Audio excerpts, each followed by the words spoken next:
Hi, everyone. I'm Veronica Theodoro, and this is the House of Blue podcast. Today, I'm excited to dive into the world of auctions. I attended my very first auction a good 5 or 6 years ago, and I've been hooked ever since. When I think of it, I realize that I've bought quite a few items for the house from an auction. My dining room table, 4 chairs around my kitchen table, and several pieces of estate jewelry. I love that my husband and I share a love of a bidding war. This episode of House of Blue is sponsored by Habitat for Humanity St. Louis Restores. If you've attended an auction, then you know how much fun they can be, especially when you walk away with something really special. But auctions also have a mysterious aura around them, and that can sometimes be a deterrent for a lot of people. Very sophisticated design people I know don't always think about them as places to shop for the home. Today, we're going to try to demystify the experience. And to help us get the inside scoop, I'm talking with Susan Kime of Link Auction Galleries in the Central West End. Another fun fact about Susan is that she appears regularly on PBS's Antiques Roadshow. So if you're a fan of that show, you'll want to keep an eye out for her on future episodes. But first, here's what I've been up to at home and around town. If you're a regular listener of this podcast, then you know how much I love a good local treasure. A few years ago, we wrote about the Stedman Architectural Library for the print magazine, but I wanted to make sure to mention it here too. The Stedman Library is part of the Central Library downtown, which, if you haven't visited yet, is an absolute must-see.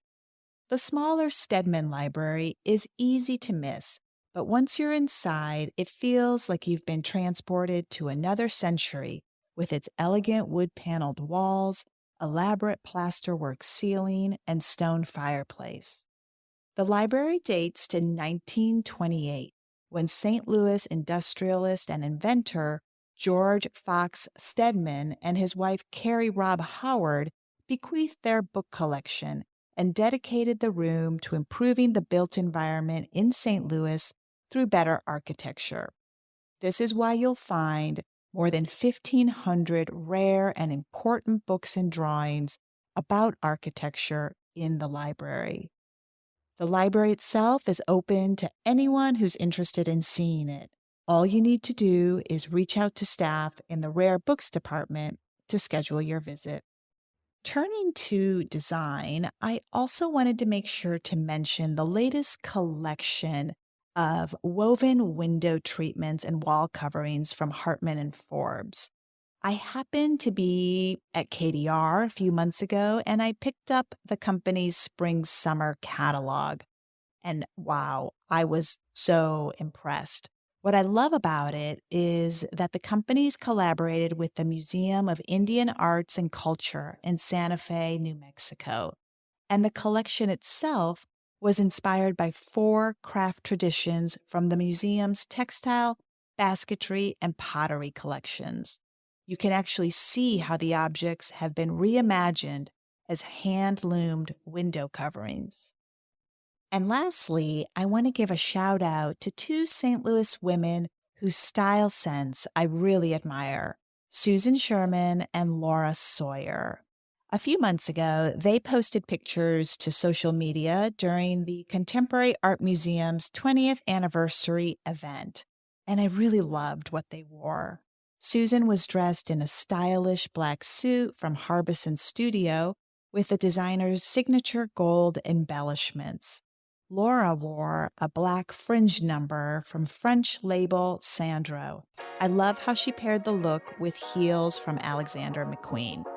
I'll be sure to post a link to their social media accounts so that you can see for yourself. We'll be right back. Habitat for Humanity St. Louis Restores has 2 convenient locations open to the public, featuring new and gently used home improvement products and building materials. Proceeds from the sale of your donated items help fund affordable, sustainable home construction in St. Louis. Before you fill that dumpster, check out the Restore's deconstruction and pickup services. Visit habitatstl.org for more details. Let's welcome Susan Kime to the podcast. Oh, thank you for having me. It's a pleasure. Yes, I'd love to know a little bit about you. So can you start by telling me where you're from and maybe what you studied? Sure. I'm from St. Louis, and I went to Loyola in New Orleans and studied advertising and French, and then went to LSU and got my master's in art history. And then right after moving back to St. Louis, I got a job working for Bruce Selkirk. And so that was in 1994. And what led you, to want to work in the auction business?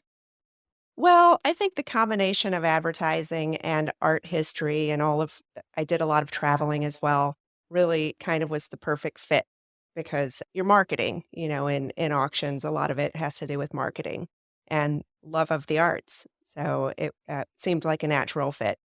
And I understand that you're a specialist in fine art appraisal. Tell us a little bit about what that means and what you do in that capacity.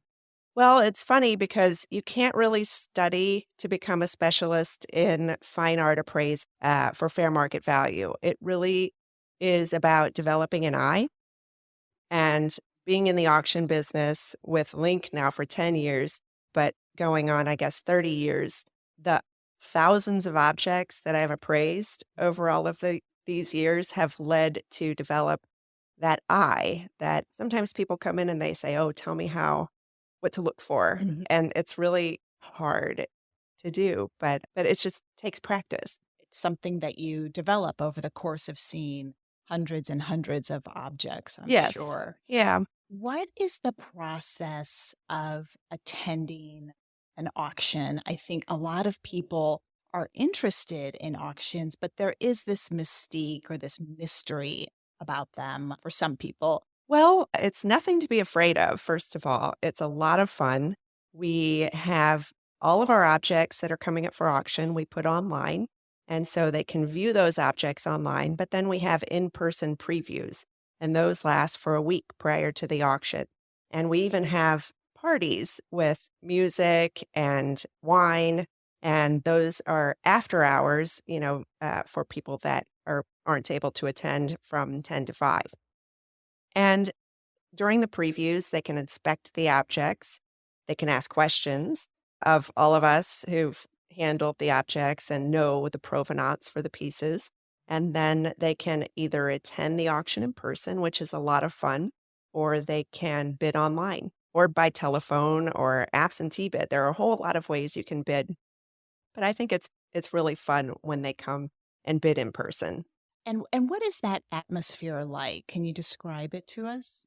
It's very casual. A lot of people make friends at the auction. They've gotten to know one another, and it's a fun, fast-paced, and interesting day for sure. About how many hours or so? Well, it depends on how many lots we have. Okay. We typically sell around 70 lots per hour. Oh, wow. Okay. That's quite a bit. Yeah. Seems like. Yeah. Anyway. And our average gallery auction is between 4 and 500 lots. Okay.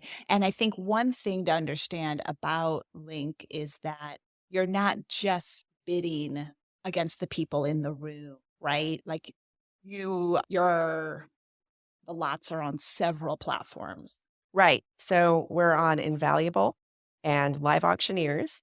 And so we have 2 people manning computers that accept those bids during the auction. So that's happening. And then we have phone bidders from all over the world. We had someone bidding from Ukraine in our last auction. And then we have absentee bids. So a lot is going on simultaneously, and it makes it for a fun atmosphere. And I think one of the things that people always wonder, and I know I have in the past, is how much do I bid? What's too high or what's too low? How can people educate themselves about an object? We have everything listed in our catalogs with full descriptions and estimates. Now, the estimate is just a guide based on what things have sold for in the past at other auctions worldwide. But that's just to be a guide. It can go above that, and a lot of times it will. Sometimes things surprise us and sell for more than we expect them to. And that's really a lot of fun when that happens. Is there anything in particular that comes to mind that sold for more than what you expected? There are so many things over the 30 years that I've been doing this. It's just a lot of times, there'll be like a Chinese vase, for instance, and people will be bidding from China, and you don't expect the level of interest that you end up getting. I mean, it happens with paintings all the time. It happens with a special piece of furniture or a rug. Where does the artwork come from? It comes from all over the country, actually. We get a lot, I would say most of our consignments are regional, Okay. but we've been getting paintings and objects from New York for the last two auctions. We've had consignments from New York because they've been regional works. So we had a Siegfried Reinhardt painting that came from Buffalo in our March auction. And then we had several paintings by Oscar Thallinger that came from New York, just outstate New York. And so if I am interested in consigning an estate or some object of interest, how do I go about doing that? I mean, and do you accept everything? I would imagine you don't, right? Right. There are certain things we don't accept just because, they're not really of enough value. But anything that's, fine art, jewelry, oriental rugs in, good desirable condition, we're happy to accept silver, decorative arts. But the process is you can call our offices or you can email the info account and send photos. We like to see photos first, but then we go out on calls. So I am often out of the office looking at property, which is it's a perk, I think, because I've gotten to see people's homes, what they collect, and it's so interesting. And it really tells a story about the people. And then when we get those objects in, then we're able to pass on that story to the potential buyers. But we go on calls, we look at the objects, and then we often we give estimates as to what we think they would sell for. And then if they choose to consign, they get the items to us and we then catalog and photograph and put them up online. And one important thing is for objects of higher value, we're happy and encourage people to place reserves on those things because that way they will sell for what they're worth. And tell me a little bit, what does that mean to place a reserve? So a reserve is a bottom price. It will Oh, not okay. sell for less than, say, $1,000 Okay. because it should be worth $1,000. And we're happy to place that reserve. And then if it doesn't meet that price, try it again. Oh, okay. Okay. And how often do you hold auctions? We hold auctions just about every month. Our finer auctions are typically 5 to 6 weeks apart. Okay. And can they just follow you on Instagram, on your website? Yes, How do you get the information out there? Instagram is a good source, but also our website. We should have all of the auctions scheduled throughout the year, and those are posted on the website. And Link is a local auction house, correct? I know it's located just down the street from my previous home. Yeah, yeah. So we bought the building with a partner, and it was designed by Theodore Link, and it was the former St. John's United Methodist Church. And so in the area known as the Holy Corners.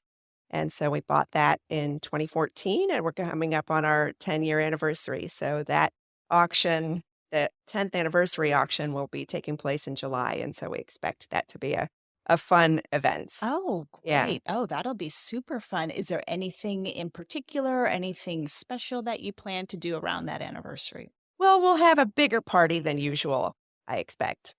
As part of your work, you're also an appraiser with PBS's Antiques Roadshow. How did that opportunity come about, and what is that experience like for you? It's been so much fun. I just got a cold call from one of the producers, Sam Farrell. I guess it was in 2013. No, it's been 11 years. So it was in 2013. And he asked me if I would do Antiques Roadshow in El Paso, Texas. And it was a little terrifying when I got that call, thinking, I'm going by myself to El Paso, Texas. I don't know anybody, but sure, why not? I have to do it. And I've been doing it ever since, once or twice per summer, and I've met wonderful people. All the other appraisers have been such great contacts for me. So, for instance, if someone has kind of an odd object and they bring it to me at Link and they want it appraised, I can reach out to so many people that have specialties in those categories and say, "Hey, what do you think? Is this real? What do you think about this?" And they're so quick to respond and so nice. It's a really wonderful network. Oh, that's terrific. Is there a particular style or era of art that you enjoy working with more than others? I do like WPA art. I like the art of the 19 teens through the 40s, American regionalism. It's often so thought-provoking and beautiful, and it's a lot of it is the art of where I come from. So it's special to me. And I think our listeners would love to know a little bit about your personal decorating style. Tell us a little bit about what your home looks like. Well, it looks like one of our gallery previews, I would have to say. It's a little bit of everything. And sometimes, often I feel really lucky because if I covet something or if I admire something, I can live with it in my office for a few months and then just let it go. But then there are certain things that I can't let go. So I would say, again, I have a lot of regionalism. I've got works by East Village artists from the 80s, so very eclectic. I've got a big mineral collection. It's it's all across the board, really. It's just things that I like, things that I find beautiful, and somehow they work together. And I would imagine that that's, the beauty of auctions, right? You just never know what you're going to find. And there is a way to bring these items into your home, regardless of the style of your house or perhaps, what you have at the current moment.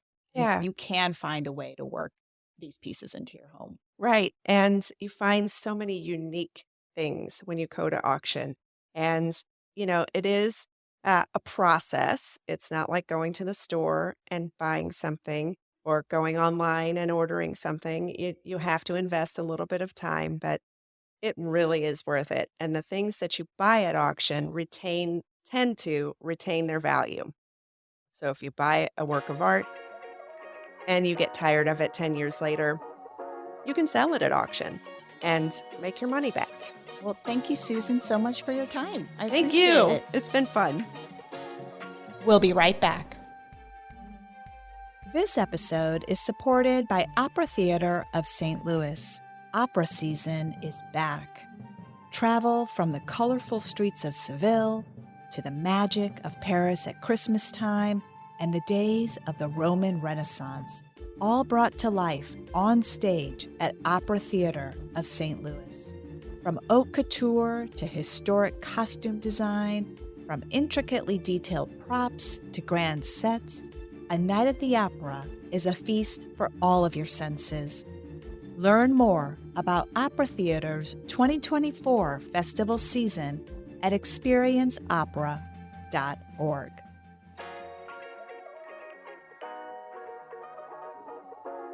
Welcome back, everyone. And now on to These Views.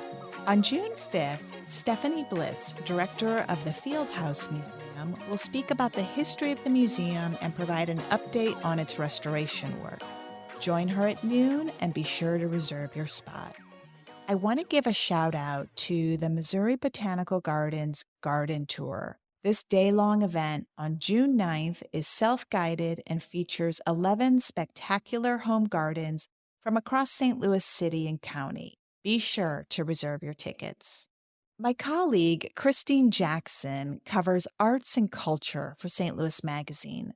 She slacked me recently to tell me about the Cedarhurst Center for the Arts in Mount Vernon, Illinois, about an hour and 15-minute drive from St. Louis. The center began as a 2-room museum to house the art of local collectors John and Eleanor Mitchell. Over the years, the property has expanded to include a 33,000 square foot cultural center with 4 galleries. The Mitchells, who owned several businesses, as well as the largest producing oil well in Illinois in 1940, were passionate about American paintings and artifacts from the late 19th and early 20th century. This sounds like a great place to visit sometime this summer. Thanks for listening to the House of Lou podcast. Our episodes drop on the first Wednesday of every month. Be sure to follow us and share the episodes with your friends. Be in touch. Subscribe to our design and home newsletter at stlmag.com/newsletters and follow along on Instagram at St. Louis Mag. You can follow me at VT Lookbook. If you loved what you heard, show us some love by rating and reviewing us on Apple Podcasts, Spotify, and wherever you choose to listen. We'll see you next time. And just remember, there's so much to see in St. Louis if you know where to look.